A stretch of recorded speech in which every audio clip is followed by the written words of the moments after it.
Hello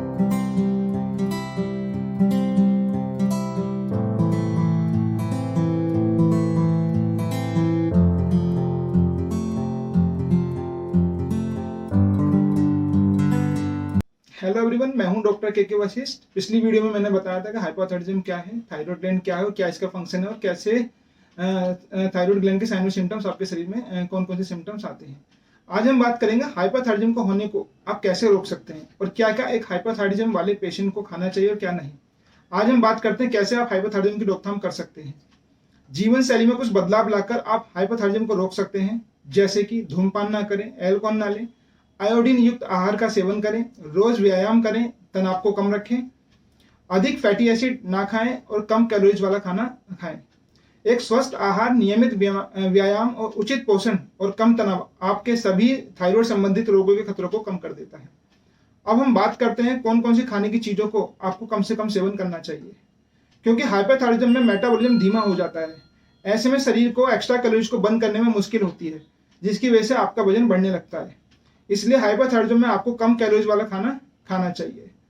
साथ में आपको हरी पत्तेदार सब्जियां जैसे कि पालक, सरसों, केल आदि का भी सेवन कम मात्रा में करना चाहिए।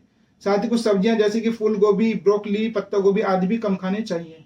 क्यों कम खाने चाहिए? क्योंकि इसमें कुछ ऐसे तत्व होते हैं जो आपकी थायराइड की ग्लैंड को नुकसान पहुंचाते हैं, जिनको हम गोइट्रोजन बोलते हैं, जिसकी वजह से आपको हाइपोथायरॉयडिज्म हो जाता है। चाय, कॉफी, सोया फूड, नट्स आदि को भी सेवन कम से कम करना चाहिए।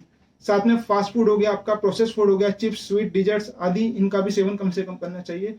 आपको कम कैलोरीज लेनी है ताकि आपको कम कैलोरीज को डाइजेस्ट करने में या उसको कैलोरीज को बर्न करने में ज़्यादा मेहनत ना करनी पड़े। अगर ज़्यादा कैलोरीज लोगे तो वो कैलोरीज ज़्यादा इकट्ठी हो जाएंगी। थायराइड आपका हाइपोथायरॉयडिज्म में है, आपको उसको जल्दी से बर्न नहीं कर पाएगा और आपका वेट गेन होने लग जाएगा। अगर आप ऐसे फ्रूट्स, वेजिटेबल, नट्स खाना चाहते हैं जो हाइपोथायरॉयडिज्म में नहीं खाने चाहिए या कम मात्रा में खाने चाहिए, तो आपको उनको अच्छे से पकाना चाहिए। या नट्स वगैरह जो है अगर आप खाना चाहते हो जिनमें आपको थायराइड के को नुकसान पहुंचाने वाले तत्व होते हैं, उनको आप रात को भिगो सकते हैं और सुबह भुगाने के बाद आपको उनको खा सकते हैं।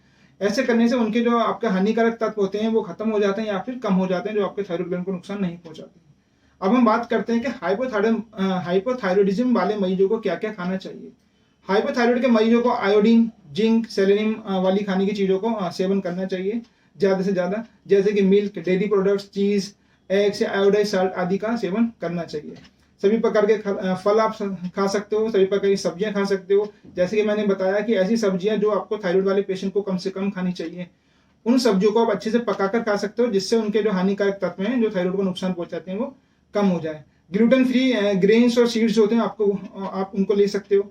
अब हम बात करते हैं कि किसको हाइपोथायरॉयडिज्म होने का खतरा होता है और किन किन लोगों में हाइपोथायरॉयडिज्म होने की पॉसिबिलिटी या संभावना या रिस्क पर होते हैं। जैसे कि महिलाएं, वो ज्यादा रिस्क पर होते हैं थायराइड होने के। 60 साल के बड़े लोग जो होते हैं उनको हाइपोथायरॉयडिज्म हो सकता है। जो आयोडीन की कमी वाले लोगों को, जो आयोडीन की मात्रा को प्रॉपर नहीं लेते हैं पर डे के हिसाब से, उनमें भी हाइपोथायरॉयडिज्म होने का खतरा होता है।